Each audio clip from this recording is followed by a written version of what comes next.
Okay, so guys, we're changing the format a little bit. So since we couldn't make the making new music work, so then we're gonna listen to the old one and discuss that. You haven't heard it tonight yet. So. No, maybe just 3 or 4 times. Yeah. Maybe now you're gonna hear something you didn't know about it if you're gonna listen to it. Yeah, we're gonna go through some of the tracks and I'll tell you something about the making of them and whatever surrounds them. So what's our first song? Let's start from the beginning and with the Ultra Air Hadouken. Oh yeah, this track is actually the very first one that was ever created for SGW. Back in the time when the game was actually just a little entry for a competition, game making competition at the Summer Assembly Computer Festival in Helsinki. I forget the year. Long time ago. 2014, 13, something like that. Yeah. This was the first track and the only track in the game. And this was actually, I made this in a one crazy flurry of like creativity.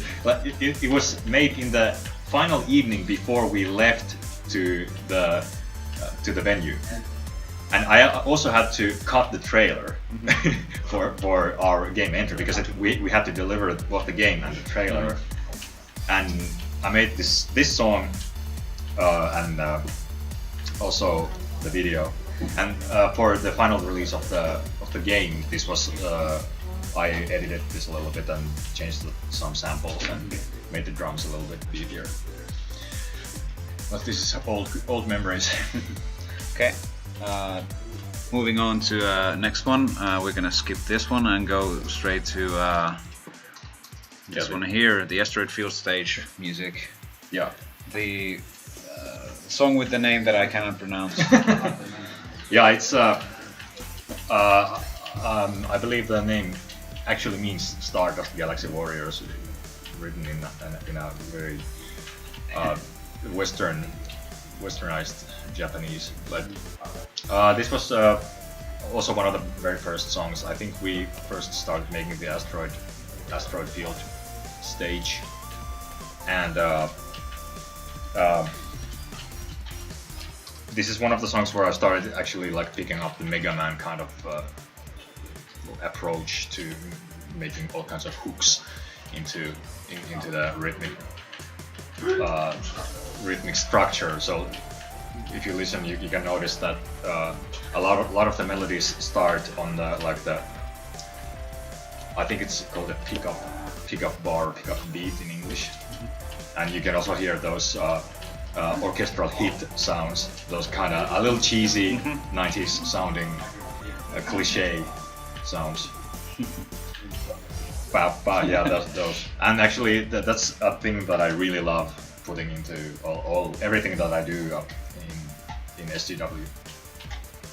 Bring the cheese. Bring the cheese. Exactly. Okay. Like that. Those, and you can go on, but no, go ahead. Those orchestra hits and the hand clap sounds and the synth drums.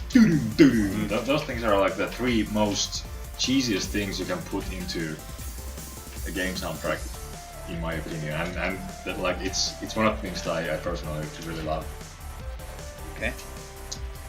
Moving on, Frozen Skies.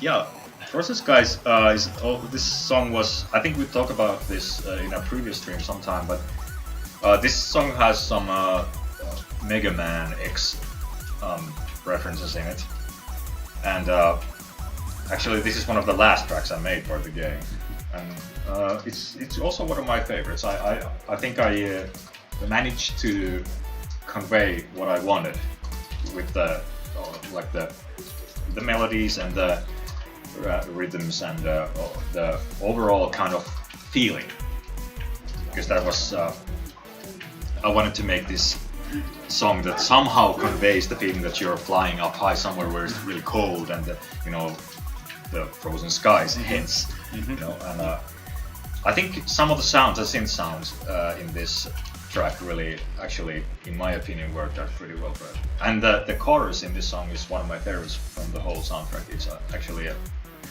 I did a lot of revisions for it, and finally it got that Mega Man touch to it. Actually, it sounds a little bit like Bubble Man stage from. Yeah. Mega Man That's 2. definitely like some really audible Mega Man references here and there. Yeah. And I think they kind of keep on creeping up even more the further we go here. Yeah. Yes. Let's go. But next, Waterworld stage, Platinum Waves. What can Yeah. you tell us about that? Originally, my like the leading thought for making this track was that if anyone's played like games like Turtles in Time or other like maybe Battletoads, I think both of those games have these like bonus stages where you do something else than just like run and jump. Maybe you're riding on some kind of a like water skateboard or something like that, and we had this stage had the same kind of an idea, like that they're kind of like shooting really fast across a waterscape, and I wanted to put some of that bonus stage kind of sound into this track, and it's actually, I think it's most prominent in the solo part. I really did not play any of those solos on the keyboard. They're just clicking by mouse. But I think I found some of that nice kind of cheesy blues scale stuff right here with the slap. Yeah, I think in some early versions, I don't think it's in Stellar Climax anymore, but if you fly down to the water, they actually like their feet touch the water and they got a splash. Yeah. And I think that's something that really comes to mind when I hear this track is that moment, when they fly really close to the water and it's kind of splashing with touching it with the leg. That's. I'm really happy that you say that because that's my thought as well when I was making this. Well, then someone asked once what's the man saying in that radio chatter part there, and it was like there was some discussion, and it was the conclusion was we can't remember. yeah, sadly it's lost in the production somewhere. I might be able to find the files somewhere where without all the processing, so I might be able to actually dig it up, but I think it means something like we are warriors, we are, maybe it says we are Stardust Galaxy Warriors. Yeah, and this was in Japanese. It was actually spoken by Japanese speaking friend of ours. Then maybe the well, it's at least the shortest track in the soundtrack, but the Shopkeeper's Bossa. Yeah. I'm not a bossa nova expert by any means, and this obviously is for the shop level where we wanted kind of elevator music. And I referenced one track to make this song, and it's from the Super Mario World. When you go to the Star World, there's a background music while you're selecting one of the special challenge maps, and you know, it's basically quite like this one. Yeah. But if you wait long enough, it actually goes into the Mario theme. But yeah, basic bossa nova stuff. Yes, it's for some reason just always feels so hilarious to me. I mean, it sort of breaks the soundtrack pretty well here. It's so distinct. Yeah, it is. Okay, so moving on to maybe the heaviest track. Yeah. No. Oh well, yeah. Maybe this and the Alien Hive. But what about the episode wreck? This I have to give a shout out to my friend Olli Ketonen, who thought up this that riff. It was actually his idea, and he allowed me to use it. And this track, this track. Hi Joni, welcome to the stream. This track, I lost my thought when Joni touched my hair. But this is also one of my favorite tracks, because this is the beats are pretty intense, and the synth and the bass sounds are really growly, and those organ sounds in the background and that quite crazy lead melody, which actually it feels like it doesn't make a whole lot of sense. And well, it doesn't, but then again, it sounds quite funny to the in the context. And you know, I've said this many times, but to me, it kind of reminds it brings me the mental picture of like Dracula, like busting up a keyboard and starting like play the craziest melody he can think of. And, you know, I making the post-mortem some months ago, I talked with Ville about this track, and he said that he asked you to think about was it Groovy Dracula or something like this? Like, and the Japanese artist Malice Misery. Yeah, he's one of his tracks was also the like example for this one. Would you like to explain the one line of spoken lyrics here? Can we do that? Like, are we going to get destroyed for? I don't know, but there's words said in this song, and those words are "Miksi tuossa on kivi." Yeah. What does that mean, and why is it there? It's a line from a very very famous cartoon, and nowhere's gonna know which one it is. And for some reason, for some weird historical reason, that one line from the episode stuck with me. It was like a running joke with me and one of my friends, and it was a totally random thing. There was actually no rhyme or reason to that, but I just put it in and lowered the pitch, then processed it up and down, and it just sounded funny. And then also Kim, our programmer, caught onto it, and he actually put a rock in the stage, and he programmed it in a way that the rock always appears at the same time as the vocal sample comes in the song. And since it asks "Miksi tuossa on kivi," why is there a rock? And the rock is also super resilient. You have to shoot a lot of bullets at it before it explodes. You may also wonder, like, why is there a rock? Yeah, so that everyone can hear, let's just find it here.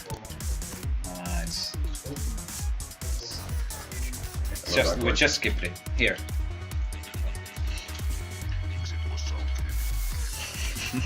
Also, shoutouts to Antti Huusko for recording the saxophone parts there. Amazing job. Okay, so then Alien Hive. I think this is probably the heaviest song here, with all the very metal guitars and everything. Yeah. Again, some Mega Man X references. I think a lot of people have picked up that I used some ideas from the Sigma stage musics in making this track, and then there's some 8-string guitars stuff in the background, and I think apart from Waterworld, apart from Waterworld, this is I think the first track that actually uses like realistic drum samples. And I'm a big Animals as Leaders fan, so I also put some some kind of pseudo Animals as Leaders things in there. I didn't, they're not recorded on guitar. I'm not Tosin Abasi or anything like that. But I wanted to channel some of that stuff. And overall, I love the atmosphere in this song. There are some parts that really.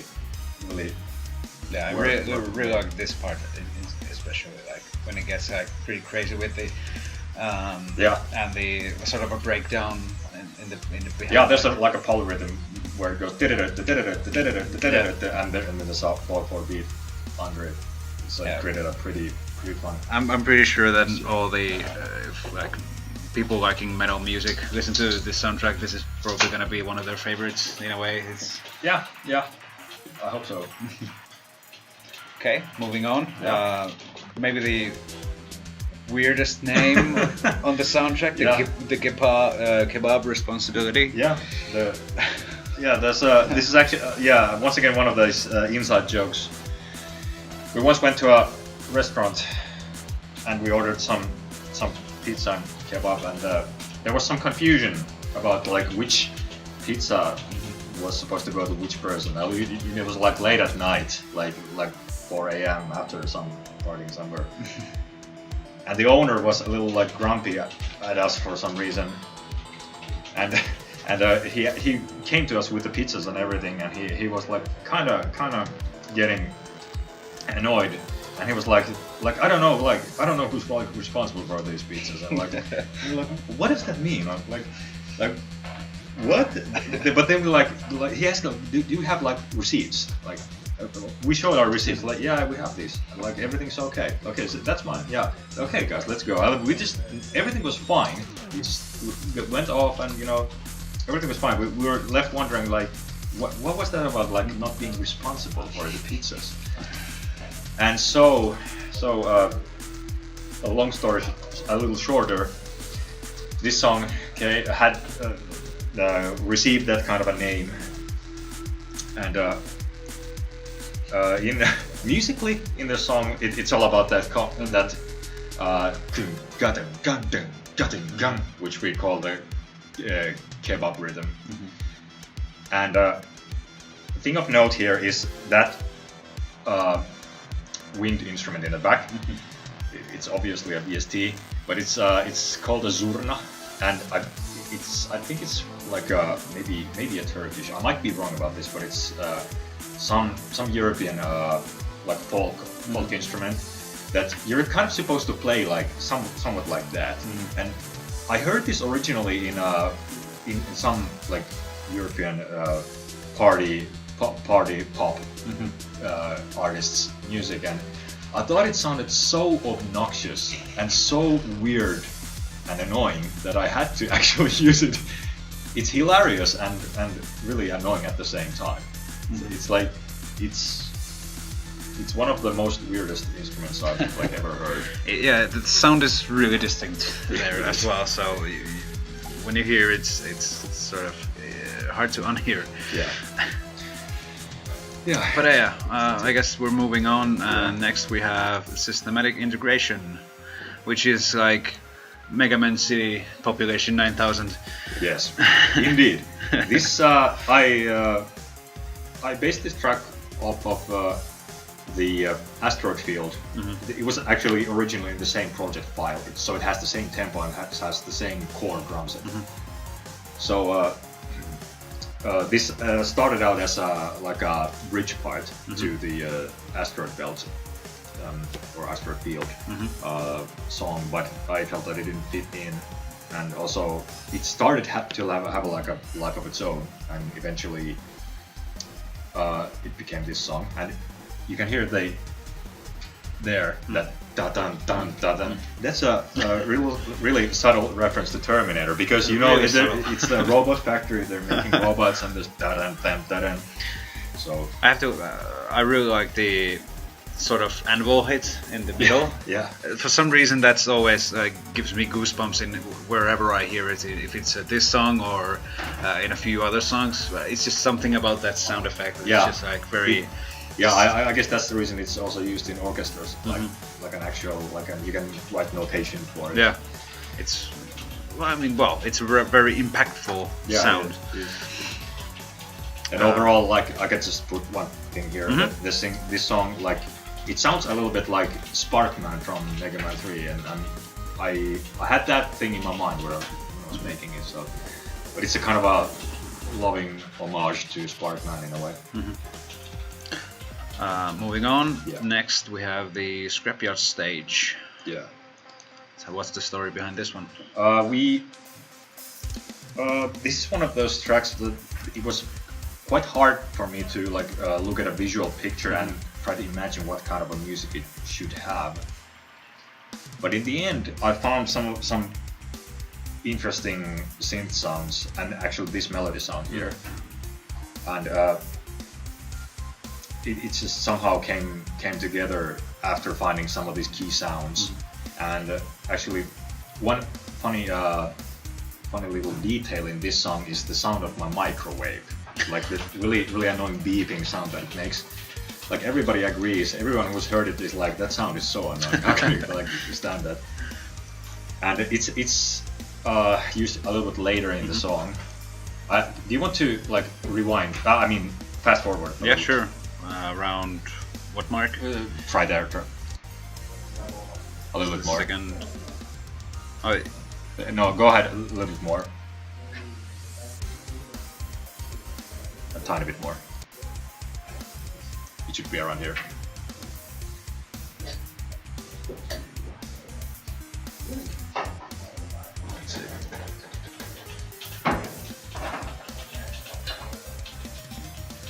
No, wait, it was summer. I think we went too far.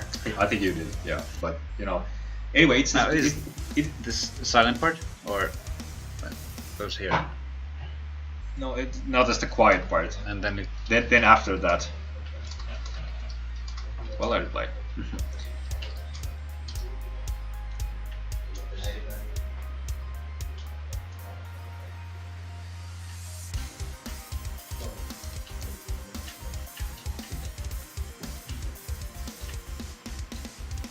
Actually, it was there in the background, but I don't think that's the first occurrence of it. But anyway, it's the recorded sample of my microwave beeping. It's a funny detail. Okay. Some hype hits there. Yeah. Then we have Unstable Sun stage. Yeah. This was among the first tracks that was made for the game, because the level was also one of the first concepts. And obviously the quietest of all of the tracks and easily the most foreboding. It starts with the blasting sound that kind of gives you the impression of the sun being somehow unstable. and if anybody knows the Doom soundtrack, the original Doom soundtrack, the first last map of the first episode has the kind of a quiet, slow beat with some guitar wailing lead thing going on, and I kind of stole these drum hit sounds, or not the actual samples or anything, but the idea of them being kind of lo-fi.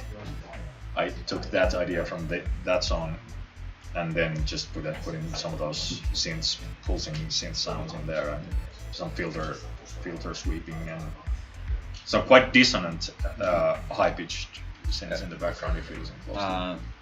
And it got to the actual release of the game, but the Unstable Sun level used to be more of that the pulse of the sun actually had more prominent effect as a gameplay effect as well.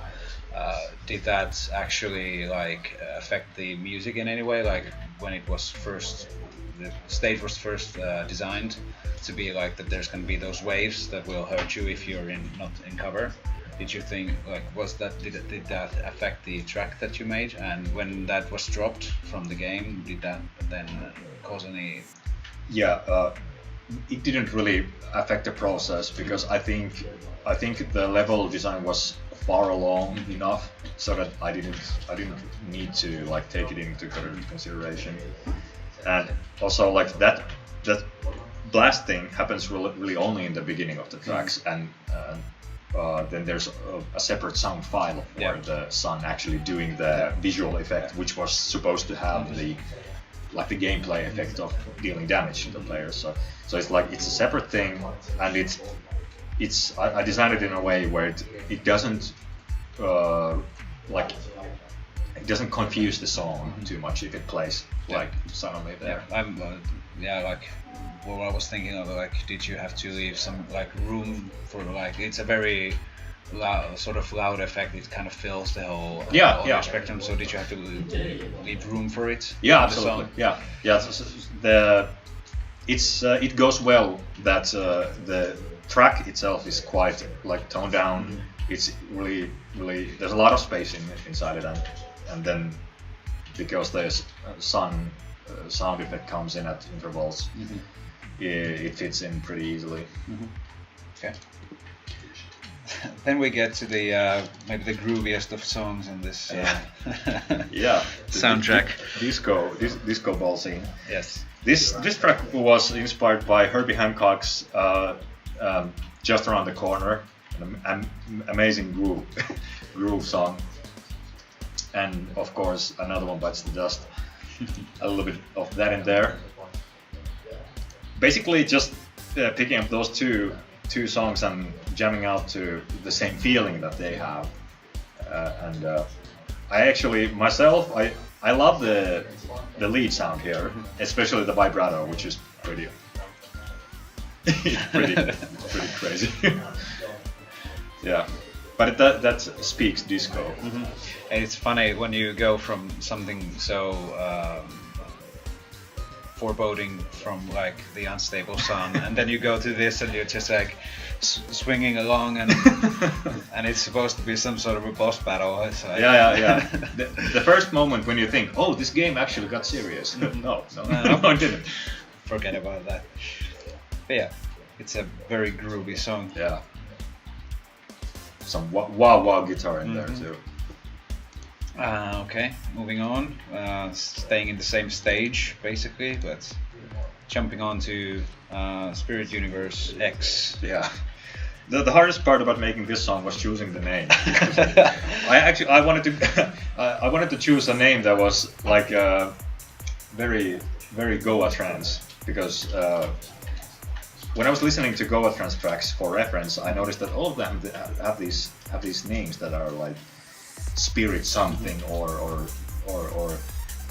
X dimension X or whatever, words like that, and so that was ultimately picked out. And shout outs to Ville for making me make this track, because this Ville likes trance music, and we listened to some Goa trance on many occasions, and I kind of got the point of what goes into a Goa trance track and try to convey it here. It's fun. Fun, simple stuff. Then probably the most popular song on the soundtrack, when at least if we look at the YouTube's YouTube, Spotify, and I think, well, as well as for example Frodo saying that this is the song that he plays most on his stream. Fight for Future 2087. It's pretty fast. Yeah, it's pretty fast.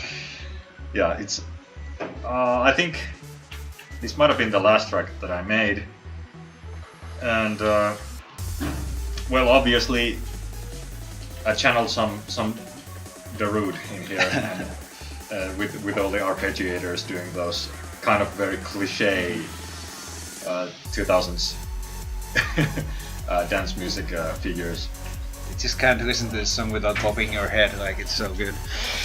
Yeah, and we had in mind the 3-part boss fight, and I knew that for the last part there was like no turning back. I had to just really go all in, and I chose a fast tempo on purpose, and started to design all these melodies that go on in the background. Actually, here you can hear a part that's actually from the Robot Factory stage, and I put that in there. It has a purpose actually, and then the other melodies include the Stardust Galaxy Warriors, like the main motive. Yeah, and that's in there, and I think it comes in 2 different keys, because there's how many modulations is there? Like 2. I think there's 2 modulations, so it comes in different keys. And yeah, a lot of using the orchestral hit, and just a lot of synths blasting at full. It's a really, like you said, it's the no turning back boss fight theme. Basically, it's like, I mean, fuck it, let's do it. We'll put everything here. Yeah. Let's go fast and dangerously. Yeah. But I mean, for me, this is just perfect in a way that it really emphasizes everything that's SGW basically. Yeah. It has the sort of theme in there. It's going really fast. There's lots of highs and downs and everything there. Yep. Yeah, that was the cheapest modulation I've ever done. Also the best one. Yeah. Yeah. Good and cheap. We have a bonus song at the end. Yes. The song that came a bit after, I guess. The Christmas update or something, was it? Yeah, it was for the Christmas update of the game, and Oh, this is actually the first song we... No, it's the second song we finished. Yeah. Yes. But, Snow Fight Showdown. Yeah. So the mission was just to make a song that reminds you of Christmas, and so with that in mind, I put some of those tinkle bells in there, and what's the really catchiest part of the song for me personally is this riff that starts right now. And I think there's something really Daft Punk in there. I must have listened to the, what is that, record from 2000, Daft Punk's CD from 2000. Can't remember. Anyways, it's the CD with Digital Love and the Crescent Dolls and Harder, Better, Faster, Stronger, Yeah. all those songs. And some parts of that riff kind of remind me of some of that stuff. But it's basically just an easygoing kind of. It's not aggressive. Yeah, really. it's everything but Yeah. aggressive. And there's also the SGW motive in there, in the turnaround.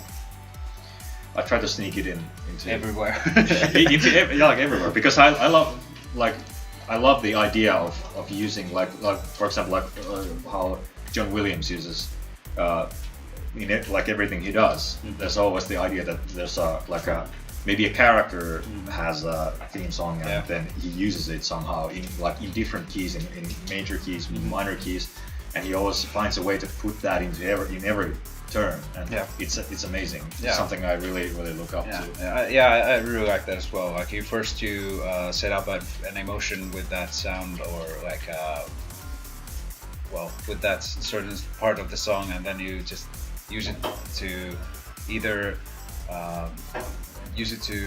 provoke that same emotion, or then something completely different, and then using it to, like, depending on what the scene is, basically. Yeah. You can really like make the audience feel the emotions either much more strongly, like the original emotion, or you can play with those. Like you can sort of use it in the wrong place, so to say, to make them feel very discomfortable. Like exactly. Yeah. There's a lot of possibilities for when you start doing that. Well, we must be like pretty much out of time. Well, we have 10 minutes. Okay, well, that's great. I was wondering if we have like some questions. Do we have any questions here? Let's see, when did we start? Did you actually say which one was your favorite song of all these? It's really hard for me to choose just one favorite. It kind of depends on the day. As with like all music for myself, like it really depends on the mood and the day. But I often find myself listening to the Abyssal Wreck stage, and okay, you asked me for one, so I'm gonna choose one, and I'm gonna say the Abyssal Wreck stage. Okay, that's the one. It's a good choice, I have to say. It's one of my personal favorites as well. And I think it was also among the most listened to songs on YouTube, at least. Okay. So, but that's really fun to hear, because it's actually a really crazy track. I wasn't like expecting people to maybe catch on to it, because it was really out there. The melody is pretty crazy, but I'm humbled that people like it. Thank you very much. There's a question. Why did you cut your hair? Thank you. Who asked it? Morphine Girl.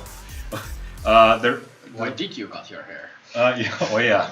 The reason is actually that I was just actually getting really like what's the impractical, because I was like in the morning when I get up from bed, it's like I'm sitting on the hair and it's like it's like actually under me, and like I have to dig it up like from under myself, and it's actually got so super impractical that it just had to go. Like, and also like you have to like grow up sometime and not have like hair that goes down to your ankles. I wish I could have. I don't have to cut this, but it just doesn't grow. Oh, well, you know, I can sell you my hair whenever it grows. You heard it here first. Matias's hair on sale now. Just for me, just for me. Yeah, Ville has dibs on it. There's just discussion about the songs as we've gone through them.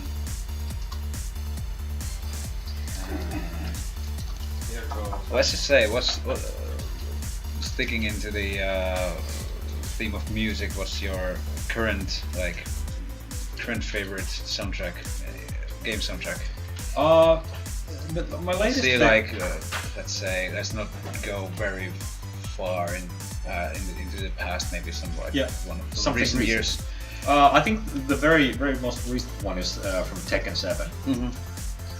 I was surprised that I knew that Tekken series has they have like some maybe dubstep kind of touches in there, but I was actually really surprised by the Tekken 7 soundtrack, because that sounded like really high definition. It was really, it's super compressed. It's super like it has that very produced touch to it. It sounds really loud, and you know, it's really like modern. Yeah. And I like that very much. There are some really groovy tracks in there and some nice synth, growly synth sounds going on. And it's one of the composers was a man who also composed music for the Ace Combat Assault Horizon, Ryo Hamamoto, I believe. And I recognized his style from one. I think it was one of the characters' themes, so the Devil Kazumi's theme. I had to look it up, but I was like, that sounds a lot like Ace Combat. Like, is it the same guy? Yes, it's the same guy. Like, got you there. But yeah, Tekken 7 is. I really like the soundtrack. Yeah, there's a couple of game composers that you can really like. When you hear them, you're like, yep, that's the guy. Yeah. It's sort of like from the, I guess from the Western guys, for example, Mike. How can I forget his name? The Doom guy. Yeah, Mick Gordon. Mick Gordon. Yeah. Yes. That's definitely one of those guys. Mick Gordon, he's amazing. Those very heavy guitars, and then the very industrial techno sound he has. Yeah. Really. Mick Gordon knows how to use distortion. Yeah. He's crazy with that stuff. He's one of those guys, and also like Alexander Brandon is one of the very distinguishable sounds. Like he made Unreal and Jazz Jackrabbit and other. I think the new DuckTales remastered was his. Probably. I think it's his. And also Harry Gregson Williams, who made many movies, but also Metal Gear Solid games. He has a very unique sound. Yes, even though what I've heard after doing like the was it Metal Gear 2, and he wasn't the first. No, he wasn't the first one. After doing the 2, he told Kojima that he doesn't want to make any modern sounding music for a game anymore. So okay, good thing Kojima was thinking to send Snake to Jungle next. Yeah. So he told Gregson Williams that we can set it up in Jungle. So if you wanna come along, and he was like, yeah, sure. Yeah. Yeah, the MGS3 soundtrack is also great because they absolutely have that spy music craze going on. But then again, they at some point they just go full anime with those like very fast drums, and it goes like very hectic with the music, and then they go back and do that whole James Bond Yeah. suave Yeah. asshole music. Yeah, it's a very dynamic soundtrack. I like it. Oh, 4 minutes. What Yeah. can we do in 4 minutes? Well, I was thinking like there are. I think I had some other game track soundtrack in my mind that I actually started liking in the just now. But then there's like, it's, I myself usually, I'm 40 also, like, there's so many good indie games with awesome soundtracks, and those composers usually sort of go missed, like, for example, what's the latest? I actually very much like the Satellite Rain soundtrack. It's this like cyberpunky, if you know the old Syndicate game, I do, it's very much like that. Yeah, done okay. in a few years ago. That one had a very good soundtrack, even though it was mostly very ambient. Yeah. Still, really like that one. I need to check that out because now that you mentioned Syndicate, Syndicate actually has a very moody soundtrack. Both of them, like, the first Syndicate and the Syndicate Wars. And I think Syndicate Wars has like four different tracks, so it's not a lot. But within those 4 tracks, that composer, I don't even know their name, but they managed to convey something that really says like cyberpunk. Yeah. At least to me, and like Blade Runner-y stuff. Yeah. I mean, something I really respect. Yeah. And then then came the modern cyberpunk, and it had Skrillex. It's just like, okay, we had this and now we have this. Yeah. Well, but I guess that's how it works with the times. Yeah, I guess that's how it goes. But at least Skrillex used some of the samples. And the actual theme was pretty good. I actually like that theme. It was quite badass. I haven't played the new Syndicate, the latest Syndicate game, but maybe I'll check it out sometime. Well, I guess we're gonna have to start setting up the next part of this stream, which will be actual gameplay. So now that we've heard all sorts of stories from the art and music people, let's hear what the coders and designers have to say for themselves. Apologies for not being able to actually make some music on the stream here, but maybe next time. And hope you heard some funny stories about the tracks in the original game. Yeah. Well, we'll be back soon, so don't go anywhere.